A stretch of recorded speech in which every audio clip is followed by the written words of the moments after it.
Hi everyone. Today we're going to talk about the goddess, so Devi, if you will, and we're going to talk about a specific um, part, if you will, of the goddess. Okay. Now, in previous videos, we've talked about how living as Shiva, or whatever name you want to use, you can use any name from any religion, um, you know, of God, basically existed at a loka outside of the Kala Chakra, right? So created the Kala Chakra. The Kala Chakra actually exists as a computer within a big room within the palace of um, of um, of Shiva. I'll use the name Shiva in this case, okay? Because I use Shiva because it's Siva, which is the operating principle, okay? If go. So, um, one of the experiences that I had during enlightenment when I lived and experienced all the different ways of being Shiva as Shiva, okay, as since Shiva, the one that exists in the realm of heavens, in his own, he has his own sphere. We're talking about the heavens, the equivalent of the heaven with angels and all that, and where people go after death, right? Where different traditions have their own sphere of heaven, basically, and then there's all the sub floors and all that that you can take through an elevator, believe it or not, a very advanced elevator that goes from different levels of heaven to others. And then the spheres you have to bridge. You have to be a being that's able to bridge spheres of different faiths and all that. Okay. And this is very similar in a little way because one of my soul is composed of Shiva, from the sphere where he lived as Rudra, Shiva, Buddha, and the Archangel Raphael, right? And as I just said, the different spheres, okay, are bridgeable by certain beings, right? And different spheres represent different traditions or cultures or faiths or ways of believing things or truths, if you will, of different afterlives and ways of seeing things, right? So the sphere can be bridged by Shiva. The spheres can be bridged by an archangel. He's the only one who can do that. And then it can't be bridged by the Buddha. So the archangel Raphael, who had started this process of gathering that combo of three beings to go into my soul. He had to go get the Buddha to bring him here, and the Buddha was very important to be there because that would ensure that I would become enlightened, and then the combination of the different parts of my soul would become enlightened to a greater degree than had happened before. Okay, which is as part of that story, that step in the Kala Chakra and its calculation to get to the center of the Kala Chakra. Okay, to become Vishnu in a sense, to Vinu, to full sight, all pervading everywhere, full sight of everything. And then as Shiva is the first one who gets there, also the ability to basically use that, basically almost like dissemination of my code, of our code, basically throughout all the different other levels of existence within the final layer of computer, you could say, that we live in. Okay. So quite complex stuff. But to get back on the subject of Devi, I wanted to talk. One of the experiences of enlightenment is Shiva Loka. So this is the Shiva Loka where Shiva dances at the Ghats in Varanasi, lives in Varanasi and Benares and Kashi, and where during the winter months and during the summer months when it's too warm, would go to Kailash, and at the top of Kailash there's a residence or a temple, if you will. You can actually escalate it, and basically there's a temple on top where he would live with Devi, where I would live with Devi. Okay, so that's that Shiva Loka. Okay, where all that is happening. That all those things that are related to our mythology and our history and all that, right? And I think we realize that it is history and not necessarily myth, right? So, so we're talking about the Shiva in that realm who first came to this realm. Okay, so basically, what happened and I've talked about this in previous videos, wanting, since someone prayed at the temple of Kalbhairav Dandapani for the end of poverty, Shiva from Shiva Loka, okay, danced, and instead of changing things, transported himself. So basically, created what you would call going between jumping, right? So to a different loka, if you will. and basically went to this loka, and then basically he appeared in Egypt when Egypt was still wandering tribes, brought science, mathematics, and all that stuff to Egypt, as well as all the knowledge, and basically after his life ended up going to heaven, right? Okay, and then from heaven comes back down into the soul. Okay, so there's a whole process there. Everything can be explained. Everything. Okay, there's a process of continuation basically, and that's one of the things after enlightenment you get overloaded with so much information, so much that it takes time after that to basically implement that enlightenment in the world, but also to manifest it, to act it out, if you will, and to understand it better, because you basically have time to process. Okay, this came first, and then that came first. And it's not because you experienced this that that came first. So you have to understand it. So it's basically just a question of settling it all down. So Devi at that realm of Shiva Loka. Okay, so I lived as Shiva in that realm of Shiva Loka, very complex realm. Pardon me, very complex realm. Universal income's already in place, all that stuff. Shiva lives in a palace in Varanasi. Society has become very spiritual. There are thousands of learners, basically people learning or practicing yoga, who are set out in sort of stalls, basically, all in front of the balcony, in front of the palace of Shiva, and they practice their meditation, right? And in their little area, like a little cube area, they have their computer on the low table, their practice mat, okay, and it's all connected, and then basically from there they can do that practice of Zen Wara. But now we're getting into talking about that, the practice specifically in Shiva Loka, which I can get into, how Shiva in the evening would basically all day would lounge around basically inside with Devi. Okay, lounge in bed, lounge around inside the palace, right?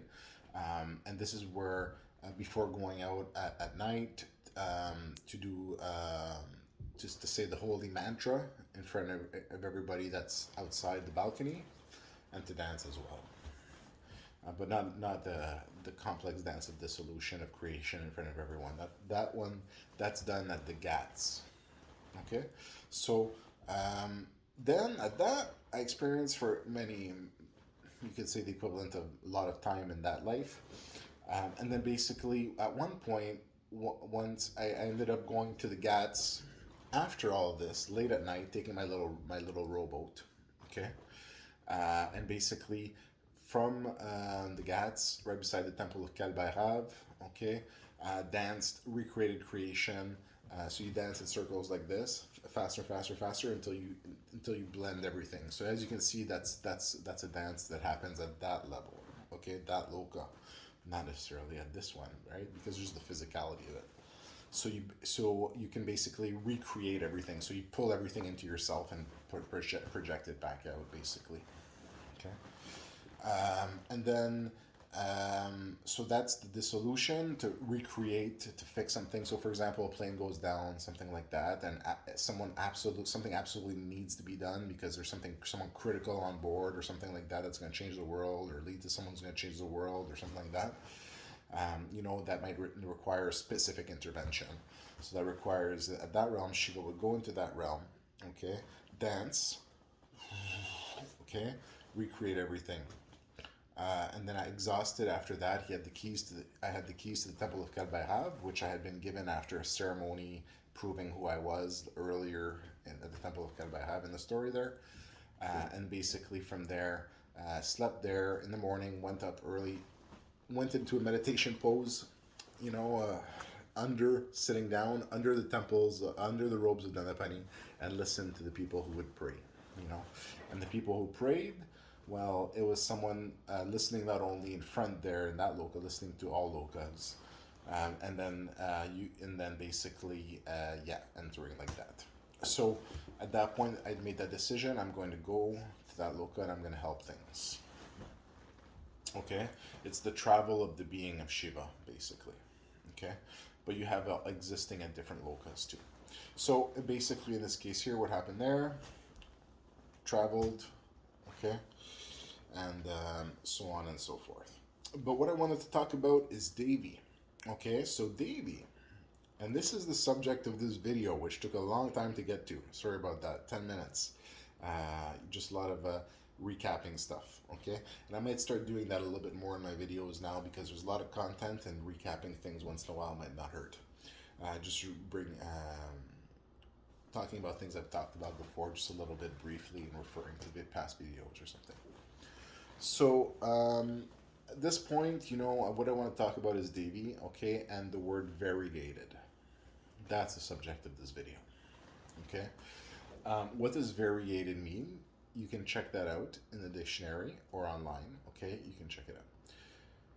Devi, when you look at different in, let's say we're looking at the Hindu culture, or we're looking at Tibetan culture, Buddhist culture, okay, those are cultures or other cultures, we often see different colors of the goddess.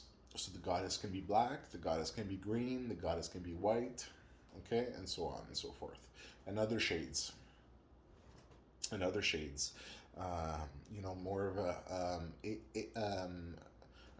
I'm gonna say this in French, d'origine asiatique, ou d'origine latino, latina, right? So basically, what this means is that there's many different forms. We're talking, look at statues, idols, mortis, all those things, okay? Why is that the case? Okay, the reason for all this is because the goddess in Shiva Loka is able to change her form. Okay, so there's one being in Shiva Loka, the goddess, who lives with me. Okay, and she's able to change her form.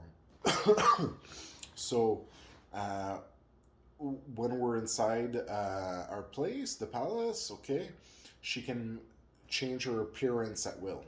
Green skin, black skin, white skin, um, more of a yellowish colored skin, more of a brownish skin, okay? And she can change her form, okay?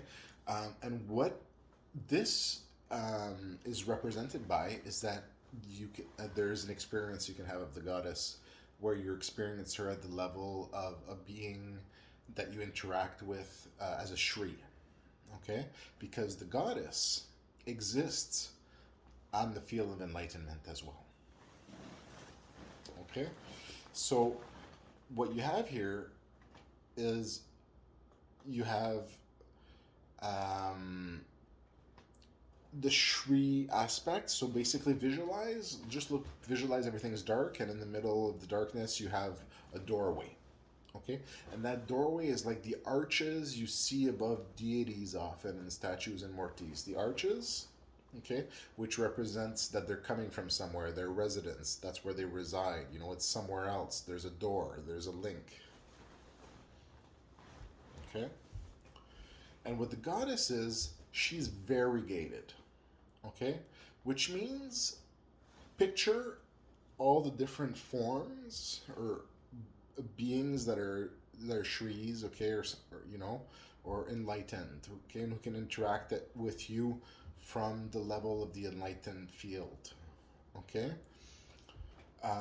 What you're looking at is different gates for beings, but she has different gates that are one on top of the other. It's called variegated. So picture that the gates turn on one another. And that's the goddess. That's why she's called variegated. Okay? And that's a definition that you can look up also online, variegated, to understand what that means a little bit better. Okay? So the goddess is variegated. Okay? The goddess is um, variegated at that level. Okay, so that's why at Shiva, in Shiva Loka, okay, in Varanasi, in Benares, Kashi, she can change her form because she's the same being, but different forms in the same being. Okay, so that the goddess is unique in that way, where she's variegated. Okay, so this video, sorry for getting too late to a little bit later in the video to the main subject of this discussion for this video, but just wanted to kind of present a little bit, a few things, recap a few things, and basically detail why the goddess is considered variegated. Have a great day.